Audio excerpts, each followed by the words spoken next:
Boa tarde, senhoras e senhores, e obrigado por aguardarem. Sejam bem-vindos à videoconferência da CCR S.A. para a discussão dos resultados referentes ao quarto trimestre de 2024. Informamos que a apresentação está sendo gravada e traduzida simultaneamente. A tradução está disponível clicando no botão Interpretation. Para aqueles ouvindo a videoconferência em inglês, a opção de silenciar o áudio original em português clicando em Mute Original Audio. Antes de prosseguir, gostaríamos de esclarecer que eventuais declarações que possam ser feitas durante esta videoconferência, relativas a perspectivas de negócios da companhia, projeções e metas operacionais e financeiras, constituem-se em crenças e premissas da diretoria da CCR, bem como em informações atualmente disponíveis para a companhia. Considerações futuras não são garantias de desempenho.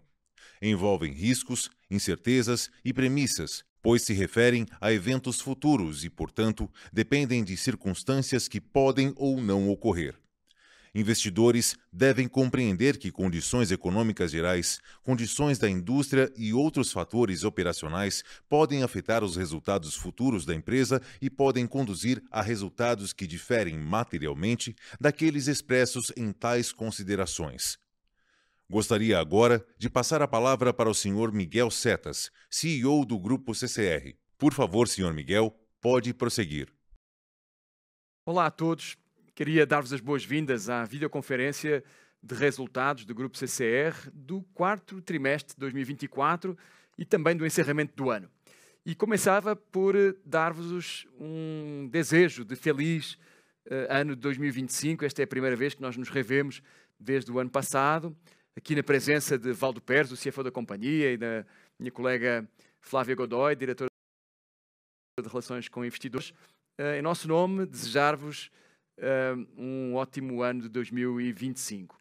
Queria começar esta videoconferência por dizer que este ano de 2024 ele foi um ano estruturante para a nossa estratégia, a estratégia de 2035, comunicada no nosso plano estratégico Ambição 2035.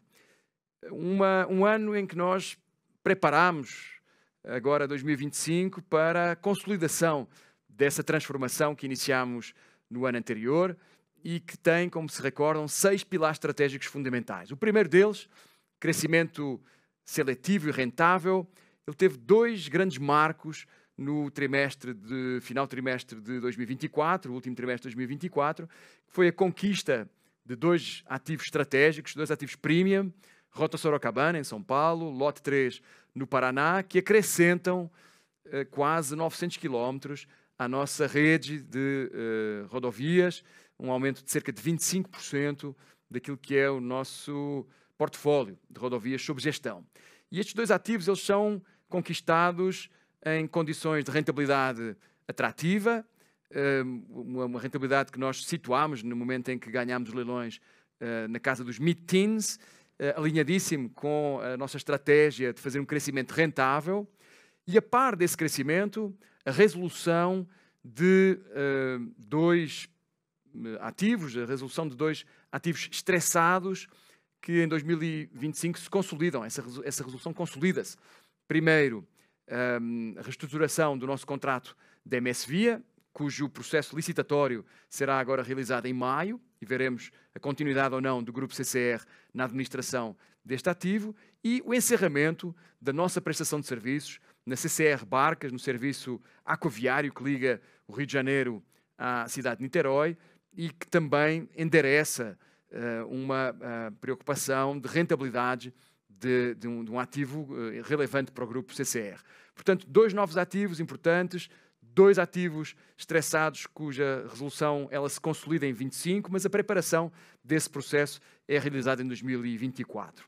Depois, a par desta agenda de crescimento e de otimização do portfólio, são 2 objetivos estratégicos do nosso plano, temos também uma agenda forte de eficiência. Eficiência superior, que ao longo de 24 também tem uma série de projetos e uma série de iniciativas preparatórias para um ano de 25 que nós consideramos será estruturante para o nosso desempenho. Nós este ano terminamos com um OPEX caixa sobre receita líquida acima ainda dos 40%, quando Valdo explicará isso mais à frente, mas numa base recorrente e quando fazemos os ajustes para uma boa comparabilidade, nós estamos no 40,2% de OPEX caixa sobre receita líquida, mas prevemos que em 2025 este indicador ele já vai para baixo de 40%, em linha com aquilo que é a nossa expectativa de chegar a 2026 na casa dos 38%. Portanto, essa estratégia ela tem aqui dois exemplos do que é que foi feito em 2024. Redução de headcount, portanto, reajuste do dimensionamento da organização. Chegamos ao final do ano com menos de 620 posições, 620 headcounts na nossa estrutura e uma indicação também de melhoria do nosso MSO, aqui um exemplo do custo de energia, que foi otimizado com uma operação da chamada autoprodução por equiparação, uma transação que nós fizemos com o grupo Neoenergia, passámos a ser sócios de um complexo eólico no Piauí e com isso reduzindo o custo de energia em 20% para 60% dos nossos consumos. Portanto, alinhado com aquilo que era a nossa estratégia também de otimização desta importante conta da nossa estrutura de custos. E, finalmente, uma palavra sobre estrutura de capital, estrutura de financiamento.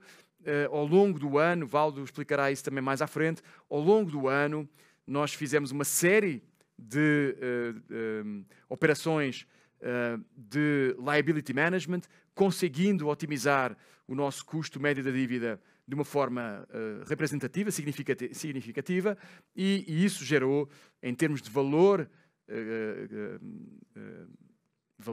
presente líquido, mais de 235 milhões de reais de otimização. Isto é uma estratégia que nós seguiremos fazendo enquanto a janela de mercado estiver propícia. Portanto, 2025 continuaremos a fazer este tipo de operações e que faz parte também da nossa estratégia de otimização global de custos da companhia. Não vou citar aqui de forma detalhada, mas trabalhamos também no domínio da sustentabilidade, para além desta operação com a Neoenergia. Temos múltiplos objetivos alcançados ao longo de 2024 e também na última prioridade que nós estabelecemos no plano, que são as competências world class, não só num reforço do nosso investimento em tecnologia, mas também num reforço daquilo que é a nossa gestão de talentos, não é? A dimensão humana e a dimensão tecnológica para acentuar as competências críticas do Grupo CCR. Portanto, com isto, termino aqui a minha intervenção inicial, disponível depois no final para perguntas e respostas, e passo já aqui a palavra para o CFO da companhia, para Valdo Pérez. Valdo. Obrigado, Miguel. Bom, vamos aos destaques do quarto trimestre. Tivemos crescimento de demanda em todos os modais, em rodovias um crescimento de 1,1%, aqui veículos e passeio com crescimento de 2,2% no período, principalmente pela retomada de demanda na Via Sul e na Via Costeira. O pesado apresentou crescimento de 0,2%, aqui houve uma desaceleração no tráfego comercial, pelo menor escoamento de grãos, principalmente soja e milho, bem como exportação de açúcar. Na mobilidade, tivemos um crescimento de aproximadamente 8%. Aqui vale destacar o aumento de 5,8% nas unidades de São Paulo, principalmente pela menor taxa de desemprego da cidade desde 2012. Na Via Mobilidade, linha 5 e Via 4, a demanda cresceu 5,9% e 6,3%, respectivamente, aqui devido ao maior retorno das atividades presenciais. E ainda houve um crescimento expressivo no Metrô Bahia e no VLT Carioca devido a investimentos recentes, né? Tivemos a adição de 2 novas estações no Metrô Bahia, né? O famoso Tramo 3, que trouxe um aumento de 15,6% de demanda, e no VLT Carioca um aumento de 31,8% no número de passageiros, aqui com o início da operação do Terminal Intermodal Gentileza, o TIG. Em aeroportos, um aumento de 9,1% no número de passageiros. Aqui, nos aeroportos internacionais, a Aéreas teve um crescimento de 5,8% e Curaçao 15,3%. Então, apresentaram um forte ritmo de crescimento, aqui muito em função de consolidação das rotas internacionais, com maior ocupação das aeronaves e maior frequência de voos.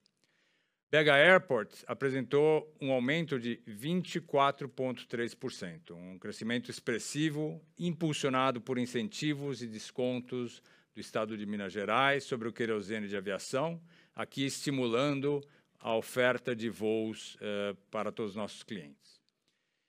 Bloco Sul e Central apresentaram uma boa performance, sobretudo em função do aumento na ocupação dos voos, o load factor. Então, tivemos um trimestre muito positivo em relação à demanda. Quando olhamos custos, tivemos uma série de efeitos extraordinários. Aqui, olhando a tabela, em pessoal, nós, primeiro, conseguimos manter aqui uma eficiência importante no nosso custo de pessoal, não houve aumento em comparação ao terceiro trimestre de 2023. Custos com outorga, tivemos um pequeno aumento, 17 milhões aqui, mas isso aqui diretamente relacionado ao aumento da demanda, então isso é um custo variável que nós temos. Em serviços de terceiros, aqui sim tivemos um incremento em função do maior gasto com conservação de pavimento. Aqui tivemos na Via Oeste 51 milhões de reais, na SP Vias 10 milhões de reais, e Rodoanel Oeste, 5 milhões de reais a mais que no mesmo trimestre de 2023. Também tivemos 8 milhões de reais em aumento em Curaçao, mas aqui devido à contratação de equipe e serviços temporários para atender um crescimento de demanda pontual nesse trimestre no aeroporto de Curaçao. Quando olhamos outros custos, a diferença é decorrente de efeitos extraordinários, majoritariamente explicada pelo efeito de provisões diversas, incluindo o impacto de uma mudança de legislação sobre animais à pista. Então, aqui tivemos um impacto de 100 milhões de reais de forma extraordinária. E, olhando custos não recorrentes, aqui refletem os 191 milhões de reais de obras e melhorias da Via Oeste, que são reconhecidas como custo, apesar de serem investimento, apesar de serem CAPEX. Como resultado, o ratio OPEX caixa sobre receita líquida ajustada dos últimos 12 meses apresentou um leve aumento de 0,9 pontos percentuais, atingindo 41,2%, conforme Miguel já havia apresentado no início. Vale ressaltar que consideramos nesse cálculo 132 milhões de efeitos extraordinários. Então, aqui temos desmobilizações da Via Oeste e Barcas, dado que não teremos essas concessões o ano inteiro de 2025, Então, eles estão em fase final de operação. Também tivemos os efeitos das provisões diversas dessa mudança de legislação e as provisões em animais à pista. Então, para a melhor comparabilidade, até o ratio deveria ser ajustado pela conservação do pavimento no montante de 162 milhões de reais. Então, na Via Oeste e na MS Via, ambas as operações também estão em fase final de operação e tivemos esse incremento extraordinário. Se isso também fosse desconsiderado, conforme o Miguel colocou no início, numa base recorrente, esse índice não seria 41,2%, ele seria 40,2%. Então, são efeitos importantes, extraordinários que tivemos nesse trimestre, mas quando a gente olha os números no detalhe, a gente vê que a gente está no caminho certo e esperamos que o ano que vem tenhamos um resultado ainda melhor. Nós reforço que seguimos focados em acelerar nossa trajetória de reforço de eficiência e para o ano de 25 estar abaixo dos 40%. Em EBITDA, tivemos crescimento de EBITDA e aumento de margem EBITDA ajustada em todos os nossos modais. Em rodovias, um aumento de 6% no EBITDA, e a margem aumentando de 73% para 74%. Na mobilidade, um aumento de 12% no EBITDA, com a margem aumentando de 51% a 52%. Em aeroportos, 33% de aumento de EBITDA, com a margem também aumentando de 36% para 39%. Como resultado, nosso EBITDA ajustado consolidado atingiu 2 bilhões de reais, representando um crescimento de 5,2%. Então, um trimestre com um aumento bastante importante no EBITDA e aumento de margem EBITDA ajustada nos modais. Nosso lucro líquido ajustado pelo trimestre atingiu 360 milhões de reais. Aqui, olhando o resultado financeiro, tivemos um resultado financeiro 4,9% superior em relação ao quarto trimestre de 2023, em função do aumento de 10,5% no endividamento bruto da companhia. Houve também maior efeito de variação monetária sobre empréstimos e sobre a outorga de BH Airport, em função do maior IPCA do período. Esses efeitos foram parcialmente compensados pela maior capitalização de custos sobre empréstimos, principalmente na Rio SP, Bloco Sul e Central e Via Sul. A alíquota efetiva encerrou o quarto trimestre de 2024 com 41,5%, ante 33,5% do mesmo período de 2023. Esse aumento observado deve-se majoritariamente a efeitos não recorrentes registrados em 2023. A alíquota efetiva para o ano de 2024 como um todo, ela fechou em 43,9%. Se efeitos não recorrentes fossem desconsiderados, a mesma seria 40,5%.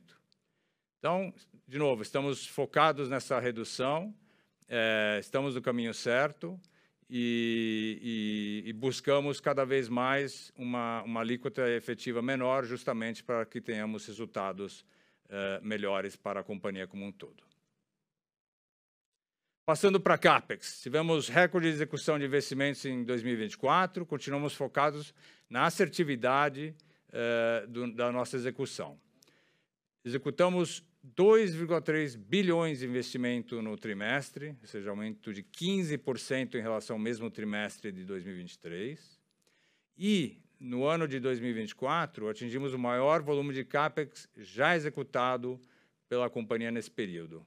Estamos falando de 7,3 bilhões de reais, que é um aumento de 18% sobre o ano de 2023.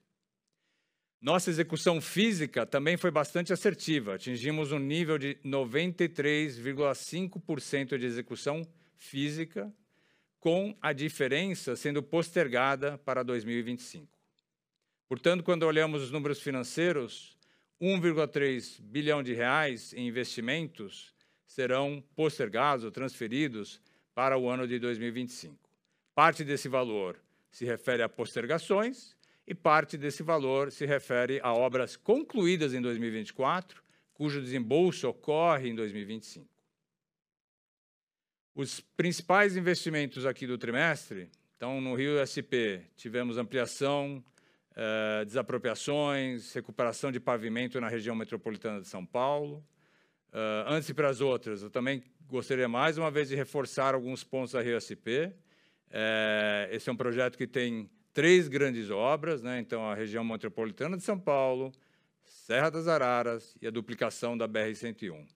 A entrega da Serra das Araras trará um incremento tarifário de 4% e redução da outorga variável em 100 basis points. A conclusão da duplicação contratual da BR-101 resultará em um incremento tarifário de 6% e mais redução de outorga variável em 6 basis points. Então, são dados importantes que eu gostaria que o mercado tivesse conhecimento, porque isso são coisas que gerarão valor no futuro.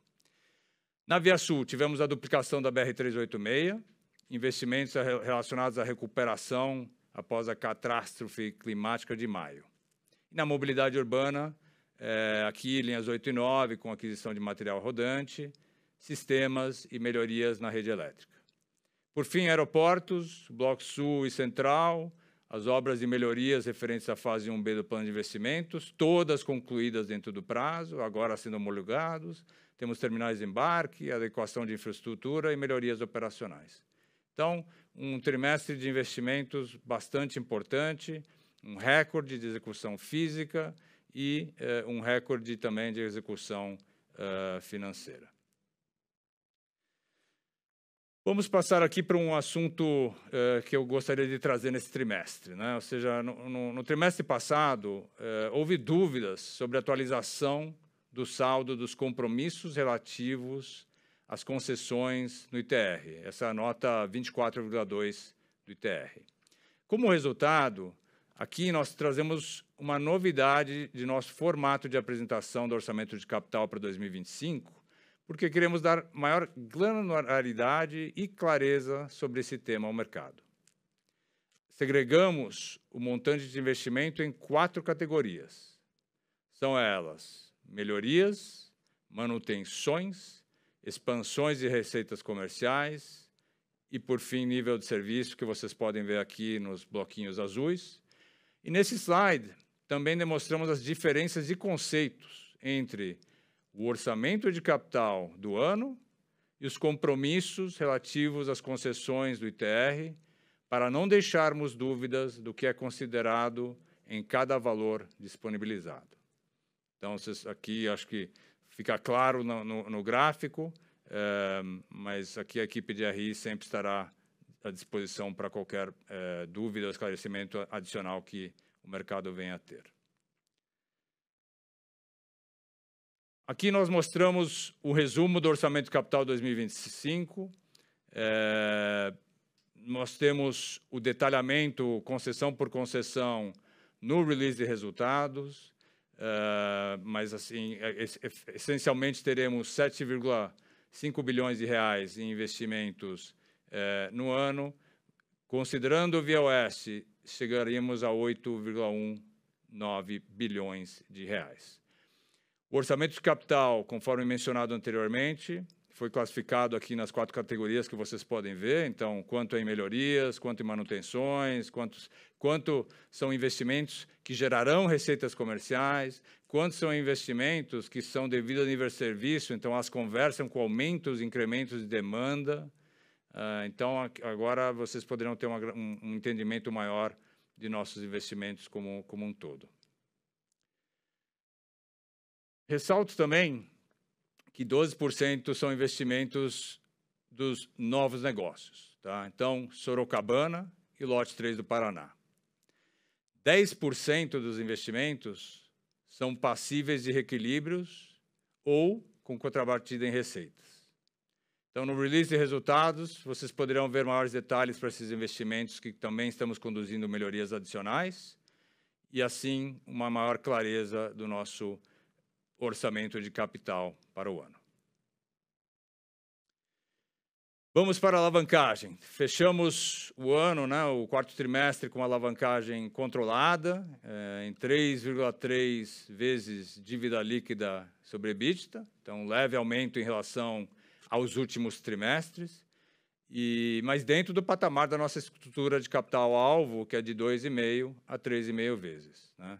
Gostaria de recordar a todos que a nossa política de dividendos é um payout de 50% nesse intervalo. Seguiremos focados na gestão da dívida da holding. No quarto trimestre, apresentamos uma redução de 10,4% em relação ao trimestre anterior e um leve aumento de 3,8% em relação ao mesmo trimestre de 2023. Então, terminamos com a dívida líquida na holding de 3,278 bilhões de reais. Tivemos uma série de desembolsos, né? Foram 9 desembolsos do ano, muitos desses liability management, conforme o Miguel já colocou no início, onde nós trabalhamos de forma muito ativa para refinanciar 5,9 bilhões de reais na CCR, para reduzir o custo da nossa dívida, gerando um VPL de mais de 235 milhões de reais. Aqui 2 destaques são a Autoban, com 2 bilhões de reais de emissões a mercado, e a SP Vias, com 640 milhões de reais no mercado. Olhando o cronograma de amortização, né, o duration da nossa dívida passou de 5,4 anos em dezembro de 23 para 5,7 anos em dezembro de 24. Então, um aumento. 48% do saldo do dívida a vencer a partir de 2023, um perfil de amortização bastante linear, onde 2025 e 2026 em conjunto não representam mais do que 7% de todos os nossos vencimentos. Então, estamos com um balanço robusto e muito bem posicionado para continuar com o nosso programa de crescimento. Antes de concluir a apresentação trimestral, gostaria de reforçar o nosso compromisso com o plano estratégico para os próximos 10 anos, que está baseado em 4 pilares: crescimento rentável e seletivo, foco na criação de valor, balanço robusto e liderança em sustentabilidade. Pilares esses que nos permitem seguir com a nossa estratégia para 2035. Agora retorno a palavra ao operador para a sessão de perguntas e respostas. Obrigado. Iniciaremos agora a sessão de perguntas e respostas. Lembrando que, para fazer perguntas por áudio, clique no ícone Q&A e digite seu nome e companhia. Ao ser anunciado, uma solicitação para ativar seu microfone aparecerá na tela e, então, você deve ativar o seu microfone para fazer perguntas. Para a primeira pergunta, convido por gentileza a senhora Fernanda Recchia, do BTG. Por gentileza, pode prosseguir. Oi, pessoal, boa tarde. Obrigado por pegar minha pergunta. 2 pontos aqui que eu queria explorar com vocês. Acho que primeiro ponto, essa questão do CAPEX. Eu queria explorar um pouquinho o guidance que vocês deram de 8,2 bi. Assim, historicamente, a CCR do CAPEX que é anunciado, vocês fazem próximo de 70%, 80%. Acho que esse ano de 2024 vocês fizeram um pouco mais do que esse range histórico. Então, talvez vocês puderem dar um pouco de cor, olhando para esse CAPEX guiado de 2025, se a gente deveria esperar a execução próxima do range de 70%, 80%, ou se deveria ser um pouquinho acima. E o segundo ponto, queria explorar um pouquinho o tema de reciclagem de capital. Acho que essa semana saiu até uma notícia falando de contratação de alguns assessores. Eu entendo também a confidencialidade aí do lado de vocês, mas esse é um tema que a gente já tem falado há algum tempo aí, de desinvestimento do lado da CCR.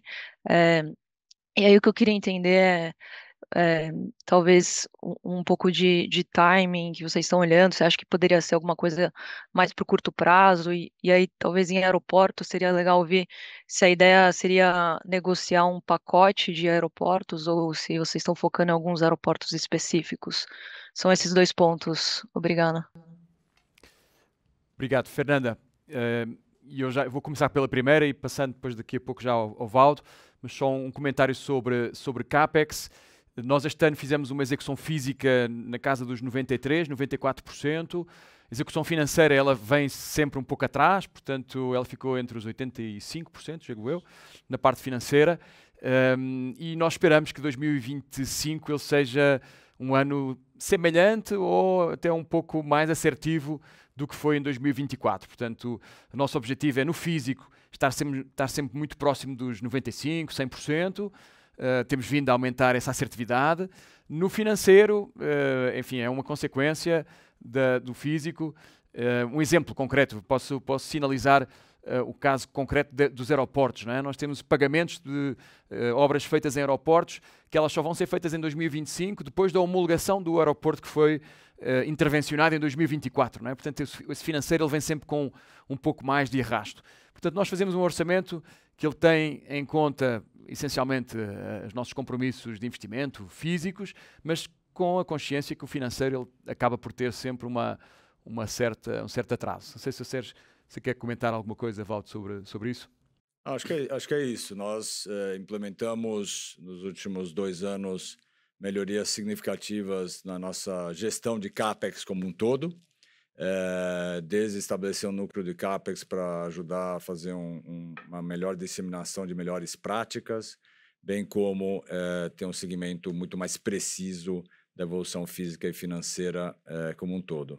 Então, estamos confiantes que você pode ver que já esse ano o gap foi só de 15%, né? E como o Miguel acabou de colocar, na verdade, teria sido menor se não tivesse essa condição no contrato que, na verdade, nos beneficia, né, de só pagar quando há homologação. Então, nós imaginamos e almejamos que cada vez sejamos mais precisos em entregar o número que está em nosso orçamento de capital. Depois, sobre a última pergunta, a segunda pergunta, Fernanda, que você coloca da reciclagem de capital, estamos seguindo exatamente aquilo que nós anunciámos ao mercado no nosso CCR Day, o último, em setembro, em maio de 2024, setembro de 23, que é, no caso de aeroportos, fazer o de-risking desta plataforma, ou seja, 2024 foi um ano fundamental para a execução das nossas obrigações de investimento e fizemos a execução das obras em 14 aeroportos, portanto há alguns compromissos que ainda estão com um calendário mais longo, mas o grande bloco de investimento que era necessário na fase 1B, ele está realizado. E aquilo que nós comentámos no CCR Day, na nossa estratégia, Visão 2035, é que o Grupo CCR, ele entende que o mercado, sendo muito fragmentado no segmento de aeroportos, há oportunidades de consolidação, né? E essas oportunidades nós queremos estar atentos.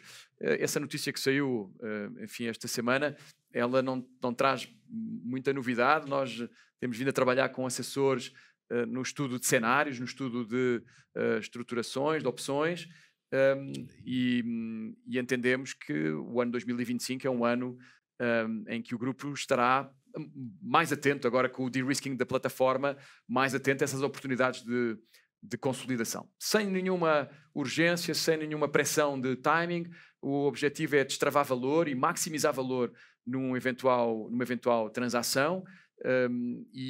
Portanto, vamos seguir o nosso calendário com muita serenidade, sem nenhuma urgência adicional.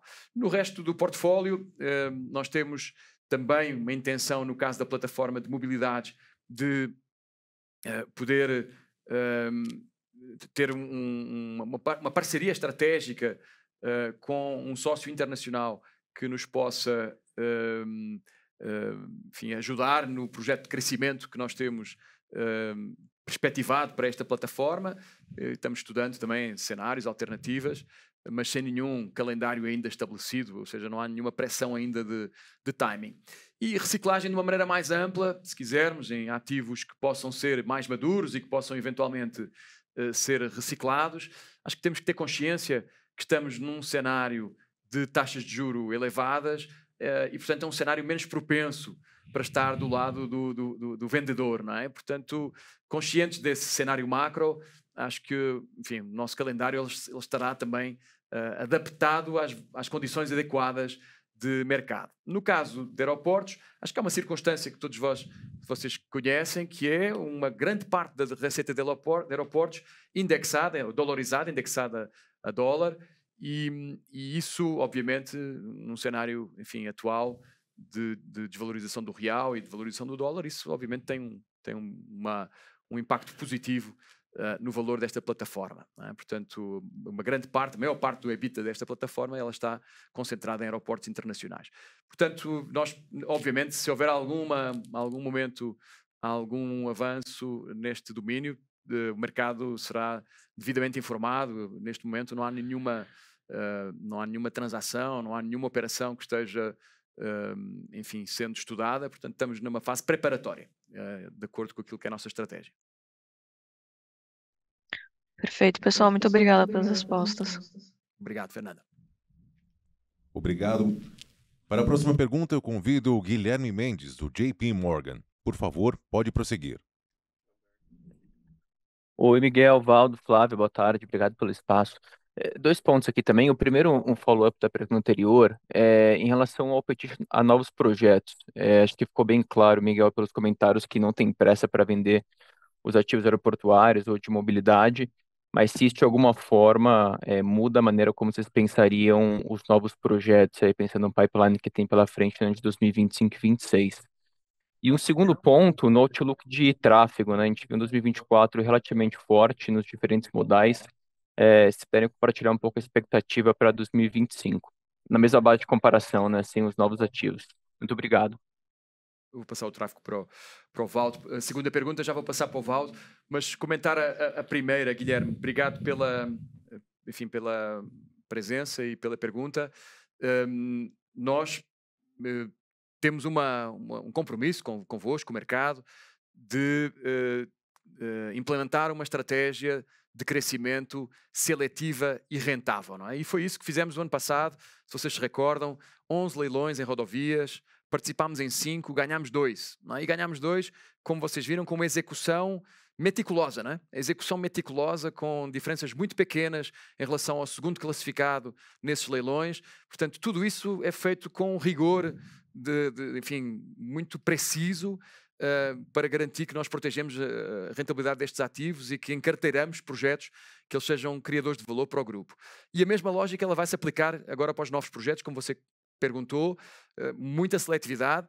Óbvio que há alguns projetos que para nós são muito naturais, no caso da MS Via, como vocês sabem, em maio teremos o processo licitatório para definir se a CCR se mantém ou não na gestão desta plataforma, deste ativo, e portanto é óbvio que no caso da MS Via, a CCR vai participar. Para além dessa, acho que temos também no primeiro semestre o leilão de concessão privada das linhas 11, 12 e 13 de metrô e aqui em São Paulo. Estamos analisando a possível participação. Não há ainda uma decisão tomada, portanto veremos se as condições de rentabilidade, risco, retorno, elas estão adequadas àquilo que é a exigência do nosso portfólio. Para além destes 2 projetos, enfim, veremos ao longo do ano se mais algum novo projeto encaixa nos nossos padrões de rentabilidade, mas com uma perspectiva muito seletiva, até porque temos de ter consciência, este ano, Guilherme, todos nós temos consciência do cenário macro, não é? O cenário macro com uma alta de taxas de juro e, portanto, isso obriga-nos, isso leva-nos a uma alocação de capital cautelosa, não é? Portanto, é isso que nós faremos ao longo de 2025. Não sei se quer comentar o tráfego, Valdo. Guilherme, obrigado pela sua pergunta, boa tarde. Com relação ao tráfego, né? Primeiro, em tráfego de rodovias, ele é altamente dependente do PIB, né? Economistas que nós podemos ver que a informação pública prevê PIB um pouco acima de 2%, né? Então, dado que a elasticidade acima de 1, né, dependendo da rodovia, 1,3 a 1,5, esperamos que sim haja um crescimento correlacionado ao PIB dentro desse fator de elasticidade. Se a gente olhar, comparar janeiro com dezembro, né, janeiro já teve um crescimento positivo e ele foi superior ao quarto trimestre de 24. Então, o ano começa relativamente bem. Acho que vale lembrar de que esse ano a gente não vai ter o diferencial do eixo suspenso, que é algo que tivemos durante grande parte de 2024. E com relação a possíveis upsides, na nossa visão, existe a possibilidade que o agro tenha uma performance bastante robusta, especialmente começando por volta do segundo trimestre em diante durante o resto do ano. Então, temos uma visão bastante pé no chão, mas otimista com relação à demanda para o ano. Maravilha, pessoal, muito claro. Obrigado, boa tarde. Obrigado. Para a próxima pergunta, convido André Ferreira, do Bradesco BBI. Por gentileza, pode prosseguir. Oi, pessoal, boa tarde. Obrigado pela oportunidade aqui e parabéns pelo resultado. Eu queria tocar em 2 pontos aqui. Primeiro, esse ano, né, a gente está falando de Sorocabana e Paraná entrando com pagamento de outorga, compromisso de CAPEX, que inclusive vocês já comentaram no documento. Tem também o CAPEX de MS Via, caso continue com vocês, né, como parte do processo de repactuação. Então, eu queria entender com vocês como deve ficar a alavancagem ao longo do tempo, em 2025 e 2026 também. E o segundo ponto Quando a gente olha no CAPEX especificamente de mobilidade, comparando a expectativa inicial de investimentos para 24 e o que foi realizado, a gente vê que na casa de uns 600 milhões ali de mobilidade que, né, escorregou ali para 2025, principalmente linhas 8 e 9. Então, eu queria saber se vocês podem dar um pouquinho de cor do que gerou o deslocamento e comentar também se é, pode ter um pico de investimentos no primeiro TRI, nas linhas 8 e 9, justamente por ter escorregado e ficar para o início do ano. Obrigado. Obrigado, André. Eu passo ao Valdo para comentar a alavancagem, depois à Flávia para comentar o CAPEX, tá bom? Perfeito. Acho que 2025 vai ser um ano bastante importante para a CCR.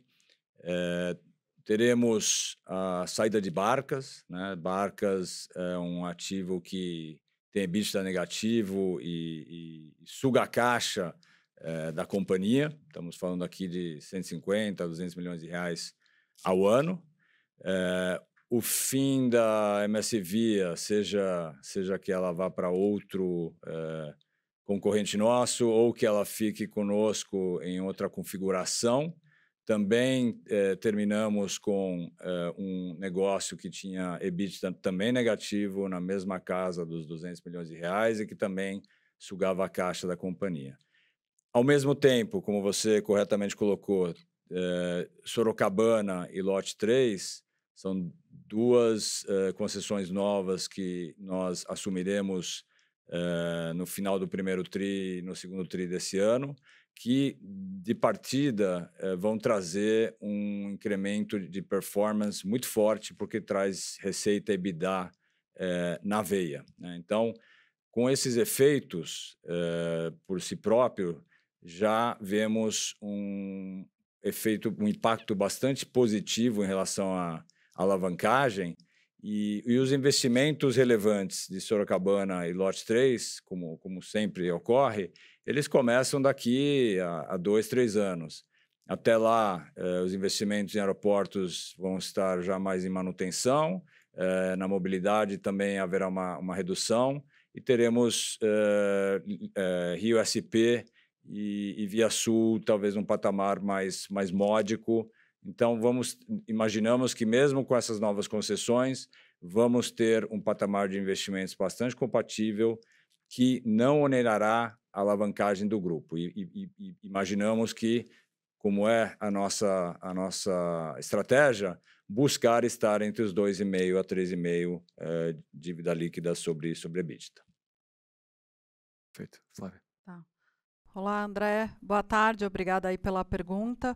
Falando um pouco ali das postergações que nós tivemos ali de 24 para 25, né, como já foi colocado aqui, aproximadamente 1,3 bilhão saiu do ano de 2024 e foi para 25, e uma parte importante aí desse valor foi relacionada ali aos investimentos de linhas 8 e 9.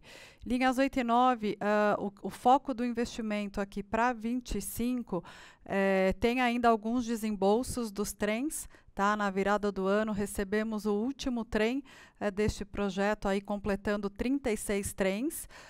Temos também investimentos em sistemas, estações, né, modernizações ali que a companhia está trabalhando e também investimentos ali em subestações de energia. Tá?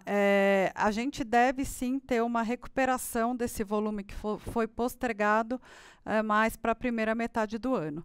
Tá? Vale destacar aqui também que quando a gente olha o guidance, o orçamento de capital para 2025, especificamente para esse projeto, a gente tem investimento também que é passível de reequilíbrio, conforme a companhia detalhou no release de resultado. Perfeito. Obrigado, pessoal. Obrigado, André. Obrigado. Para a próxima pergunta, eu convido Felipe Nielsen, do Citi. Por favor, pode prosseguir. Oi, pessoal. Boa tarde. Obrigado por pegar a minha pergunta. Eu tenho duas também. Queria explorar com vocês, primeiro, um ponto sobre o liability management que vocês têm feito, né?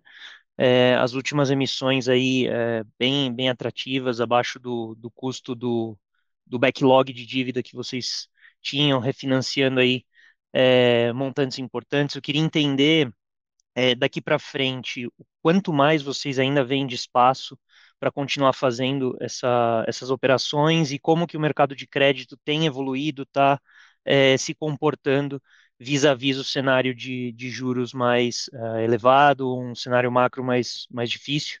E um segundo ponto aqui em relação a OPEX receita, OPEX caixa receita líquida, falando um pouco do que vem pela frente, acho que para a gente ficou bem claro a questão de MS Via saindo, Barca saindo, renovação de todo o portfólio, mas eu queria entender um pouco do que vem além disso em termos de contratos de energia, quais são as frentes que evoluíram e devem começar a gerar resultados esse ano, versus o que ainda tem pela frente. Obrigado. Obrigado, Filipe. Eu acho que passo já a palavra para o Valdo para comentar Liability Management e já pego a pergunta de OPEX. Boa tarde, Felipe. Liability Management é algo que a diretoria de tesouraria está sempre atenta. Nós sempre estamos monitorando o mercado de renda fixa local e internacional, tá? E nesse trabalho, que é um trabalho constante, sempre estamos buscando momentos de mercado onde faça sentido esses refinanciamentos para a gente poder sempre trazer o custo da nossa dívida para um número menor e, ao mesmo tempo, sempre reperfilar a mesma de forma que o duration seja adequado e que a gente não tenha grandes riscos de refinanciamento em anos específicos. Então, é algo que nós vamos continuar fazendo e está dentro do nosso DNA. Tivemos, durante o ano, um momento propício, porque em 2024 houveram vários momentos onde os spreads, né, tiveram bastante apertados, então nossa leitura foi tal de que a gente foi adiante e fez essas operações. Em janeiro, diria que houve uma leve piora em relação ao fim do ano passado, porém ainda estamos num patamar de taxas bastante interessantes e que, no momento que fizer sentido, provavelmente possamos vir a fazer outras operações. Sobre OPEX caixa, sobre receita líquida, e Valdo, por favor, também, se quiser comentar, agradeço. Nós temos, como vocês se recordam, um objetivo de chegar a 38% em 2026. Estamos trabalhando para antecipar essa meta. Como vocês imaginam, nós gostaríamos de poder chegar já em 2025 já com resultados compatíveis com a meta de 26. No trabalho que fizemos de identificação dos potenciais ganhos de eficiência, se vocês se recordam, nós estimámos em cerca de 550 milhões de reais aquilo que eram as potenciais otimizações da nossa estrutura de custos, tanto em P como em MSO, e essas capturas elas estão divididas de uma maneira, vou dar um valor aproximado, metade em 24, metade em 25, né? Uma maneira assim muito aproximada. Acho que você, Filipe, na pergunta, se citou a questão da energia, é uma das principais. De uma conta de 300 milhões de reais por ano, nós identificámos um potencial de redução de 20%. Esse potencial de redução ele já foi capturado parcialmente agora em 2024, mas vai chegar aos 20% agora, face àquilo que era o custo de 23%, vai chegar agora, em princípio, em 2025, não é? Portanto, estamos falando de um custo de energia que estava na casa dos 550 reais por quilowatt-hora e que vai cair para a casa dos 400 reais por quilowatt-hora. Portanto, uma redução expressiva e que compõe aquela meta que eu estava comentando há pouco na casa dos 500 milhões de reais, não é? Cerca de 60 milhões de reais, só 60 milhões de reais era energia elétrica. Pois outra variável, nós destacámos isso ali na introdução inicial, outra variável importante é o dimensionamento da empresa, não é? E aí vocês viram que nós este ano nós reduzimos 620 full-time equivalents, não é? Portanto 620 posições na nossa estrutura de recursos humanos. Se nós saímos de um headcount de 17.700 pessoas para um headcount de 17.080, mais ou menos, no final do ano. e essa otimização do nosso dimensionamento organizativo, ele vai continuar, não é? E não só pela saída das concessões que você citou. Barcas, por exemplo, tem 900 pessoas, portanto a saída de Barcas já reduz quase em 1000 pessoas aquilo que é a nossa estrutura de custos e, portanto, a nossa expectativa é que vocês vão assistir, no caso da conta P, né? Dei um exemplo de MSO, agora um exemplo de conta P. No caso da conta P, vocês vão assistir, digamos, a uma estabilização do custo. Obviamente temos inflação, temos o dissídio, temos todas essas componentes que puxam o custo para cima, mas estamos fazendo um enxugamento de estruturas, uma otimização de estruturas, não é? Nós chegámos a comentar, no caso da nossa própria holding, não é? Nós tínhamos uma holding com 300 pessoas, 320 pessoas, e hoje operamos com uma holding de cerca de 200 pessoas, não é? Portanto, reduzimos quase em 1/3 o dimensionamento da nossa holding, não é? Estamos fazendo esse enxugamento de estruturas que nós entendemos que em 2025 esse reflexo na conta P ele vai ser mais evidente. Portanto, trabalhando para entregar o compromisso com o mercado de chegar a 38% em 2026 e com uma ambição, com um desafio interno aqui para todos os nossos colaboradores e para toda a estrutura gerencial da empresa, de poder antecipar essa meta, se possível, para 2025. Essa é, digamos, se você quiser um pouco mais de colorido sobre o programa de otimização de custos. Você quer comentar? Acho que também vale a pena mencionar 3 outros esforços que nós já vemos trabalhando há algum tempo e que dois deles devem se materializar esse ano e na verdade, já está em curso, né? Então, primeiro, como é conhecido, nós temos a ambição de ser 100% autoatendimento nas nossas rodovias, né? Nos pedágios das rodovias. E esse é um trabalho de que deverá contribuir para essa redução de headcount e redução de custos que o Miguel acaba de colocar. E é algo que a gente vem fazendo, pode haver um impacto positivo parcial em 25 e provavelmente mais forte em 26. Então, aí é uma avenida importante de captura de valor e de eficiência. Na área de supply, nós já estamos usando técnicas mais modernas que nos têm possibilitado capturar ganhos em comparação à forma que a gente negociava com os nossos fornecedores no passado, e isso é algo que os resultados começam a aparecer ao longo do tempo na medida que os contratos são renovados, e é algo que reduz o CAPEX, reduz o OPEX. Então, ganhos de 1 a 2% sobre o saldo gigantesco de bilhões que nós contratamos tem um impacto relevante justamente na nossa eficiência, né? E, por último, talvez não terá um impacto tão relevante como esses dois, mas no CSC estamos analisando terceirização de algumas esteiras. A análise de terceirizar ou não deve estar concluída no primeiro semestre desse ano e, portanto, imaginamos que a implementação ocorra no segundo semestre. Então, são aí alguns outros exemplos bem específicos de onde estamos trabalhando para ter essa redução na parte de despesas e, assim, no ratio de OPEX caixa sobre receita líquida. Perfeito, super claro, pessoal. Obrigado. Obrigado, Felipe. Obrigado. Para a próxima pergunta, convido o Rafael Simonetti, da UBS. Por favor, pode prosseguir. Olá, Miguel, Valdo, Flávia, obrigado por pegarem a minha pergunta. Acho que os principais pontos já foram discutidos. Eu queria entrar mais numa questão de como é a cabeça de vocês, né? Assim, Miguel, você comentou da piora macroeconômica.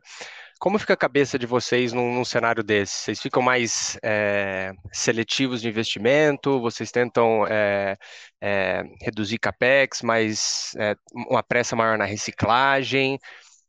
Queria entender mais numa questão de estratégia da empresa e assim, também num cenário de pior por mais tempo, se isso poderia mudar a cabeça de vocês de alguma forma. Obrigado. Obrigado, Rafael, pela pergunta. É óbvio que o cenário macro, para uma companhia de infraestrutura que assume compromissos de investimento, e compromissos de financiamento de décadas, de 20, de 30 anos, o cenário macro ele tem um impacto direto no nosso apetite por investimento. Portanto, acho que nós manteremos a nossa estratégia. Eu tenho reforçado isso de uma forma sucessiva, sempre reforçando que a lógica de investimento da CCR é uma lógica seletiva, não é? Nós demonstramos isso com muita disciplina em 2024 e essa disciplina ela continuará presente em 2025, naturalmente com exigências de rentabilidade que elas estão agravadas, não é? Elas estão oneradas, elas estão aumentadas por conta do cenário macro, ou seja, o nosso custo de capital naturalmente ele reflete digamos o cenário que nós vivemos atualmente e portanto continuaremos a impor sempre para cada um dos nossos investimentos um spread acima do nosso custo de capital que permita, digamos, uma rentabilidade adequada dos nossos investimentos, a nossa alocação de capital, e esse spread, num cenário em que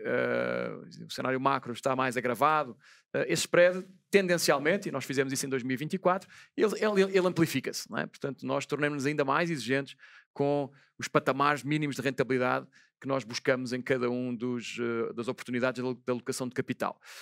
Em cima disso, uma análise muito rigorosa de risco, não é? Ou seja, uma das coisas que o Grupo CCR tem vindo a intensificar ao longo dos últimos meses é ter uma visão muito concreta, muito detalhada, muito precisa dos riscos que importa no momento em que decide tomar uma decisão de investimento. E, portanto, essa análise de risco ela está cada vez mais aprimorada, não é? Com métodos estatísticos, com métodos sofisticados de quantificação, de precificação de risco esta reestruturação do portfólio que vocês viram que se começou, digamos, a definir em 2024 e que tem agora a sua execução em 2025, não é? Com a saída de Barcas, com a saída eventualmente da MS-Via, com a entrada de 2 novas concessões rodoviárias, uma num mercado que nós conhecemos bem em São Paulo, outra noutro mercado que o grupo também conhece historicamente no Paraná. Tudo isso também tem uma componente de assessment de risco, não é? Portanto, nós buscamos investimentos que possam privilegiar uma melhoria da nossa relação risco-retorno no nosso portfólio, não é? E, portanto, continuamos a fazer isso de uma maneira muito determinada, muito disciplinada. Nós sabemos que qualquer decisão de alocação de capital que não siga estes princípios, ela é nefasta, ela é detrimental para aquilo que é o posicionamento do Grupo CCR. Portanto, acho que essa é a nossa estratégia. Seguiremos atentos às oportunidades, mas com muita cautela. Em termos de reciclagem, se perguntava se isso vai acelerar, se não vai. Eu comentei há pouco que num cenário de taxas de juros mais elevado, a reciclagem por si, no mercado brasileiro, ela tem um fator que é desfavorável, não é? Que é o cenário de taxas atual, não é? Na ponta vendedora. Isso é parcialmente verdade ou tem uma compensação muito explícita, muito definida no caso de aeroportos, em que uma parte importante da receita de aeroportos, mais de metade do EBITDA desta plataforma, está fora do país, indexado a dólar, não é? Portanto, se um cenário de taxas ele é penalizador para um programa de reciclagem de capital no Brasil, um cenário de dólar valorizado ele é mais favorável para ativos que estão fora do país, não é? Portanto, acho que isso coloca em termos relativos, estabelece em termos relativos a prioridade daquilo que são as nossas opções de eventual reciclagem de capital. Não sei se você quer comentar, Valdo, um pouco mais. Acho que é exatamente o que o Miguel colocou. Nós continuamos analisando as oportunidades que estão por vir no mercado, né? Temos uma grande vinda em mobilidade agora no curto prazo e ainda o pipeline de rodovias é bastante extenso. A resolução da MS-Via.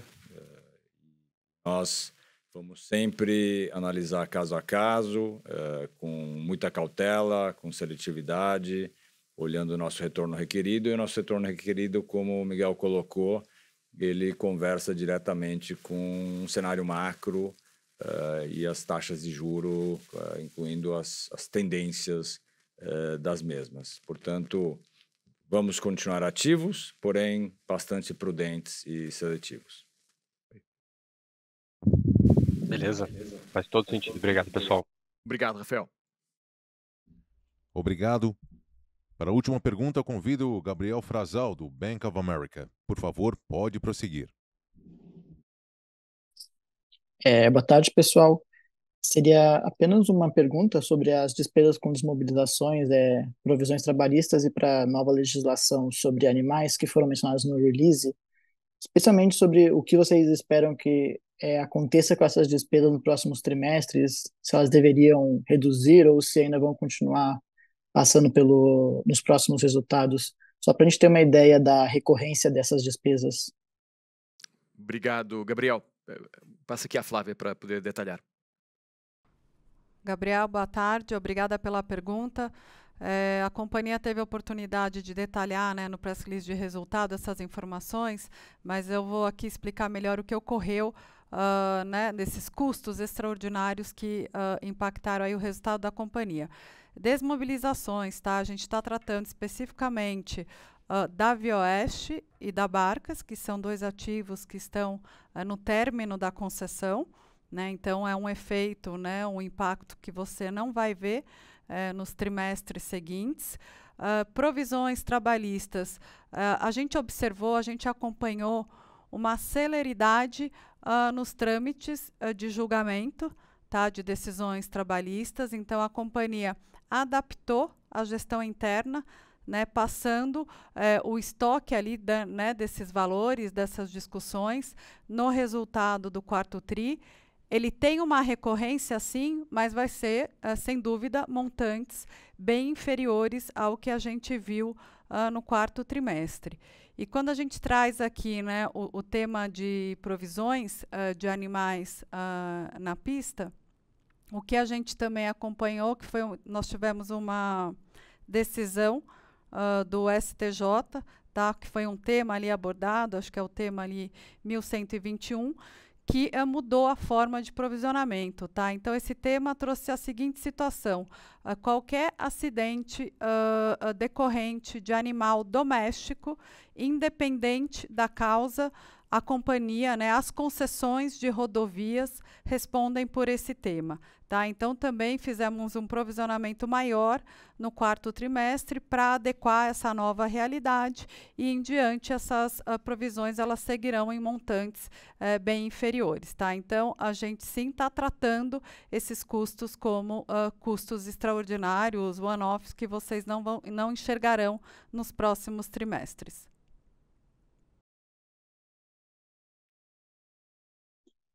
Muito claro, Flávia. Muito obrigado, pessoal. Obrigado, Gabriel. A sessão de perguntas e respostas está encerrada.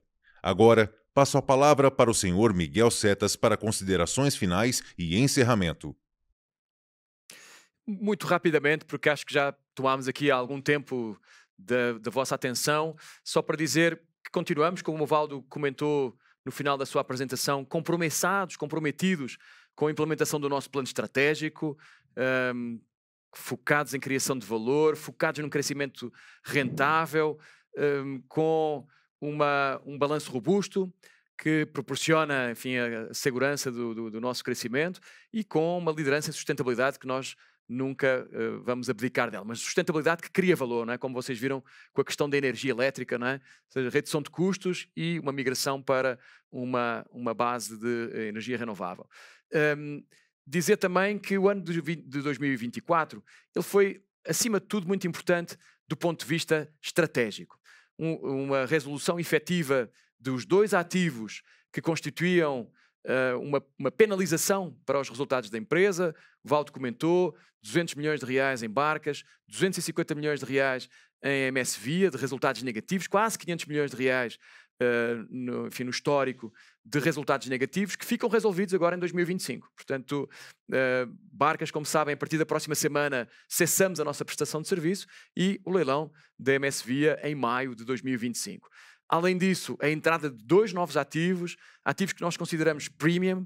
Nós, quando escolhemos os targets de investimento em 2024, nós escolhemos com um rigor cirúrgico, nós ganhamos aqueles ativos exatamente que nós queremos ganhar, porque entendemos que eles são estratégicos, são ativos premium, escassos no mercado, e isso vai nos permitir este ano nós entregarmos também os compromissos que temos com o mercado de um crescimento de um high single digit, se possível até um double digit, que é isso também que está compromissado na nossa visão de 2035. Um crescimento recorrente na casa dos 10, se possível acima, que é isso que nós entendemos que pode ser eventualmente entregável em 2025. Portanto, queria agradecer aqui toda a atenção que vocês nos dedicaram ao longo de 2024, estamos encerrando aqui esse ano, e dizer-vos que estamos muito engajados, muito motivados, muito entusiasmados com aquilo que temos pela frente agora em 2025, para consolidar 2 anos e meio de uma transformação, de uma criação de valor de uma forma explícita, de uma forma concreta, e portanto é isso que vamos fazer ao longo do 25 de uma maneira muito empenhada. Um abraço a todos, fiquem bem e em breve nos revemos. A videoconferência de resultados da CCR está encerrada. Em caso de dúvidas, envie a sua pergunta para o time de relações com investidores através do e-mail ri.ccr@grupoccr.com.br. Agradecemos a participação de todos. Tenham um bom dia.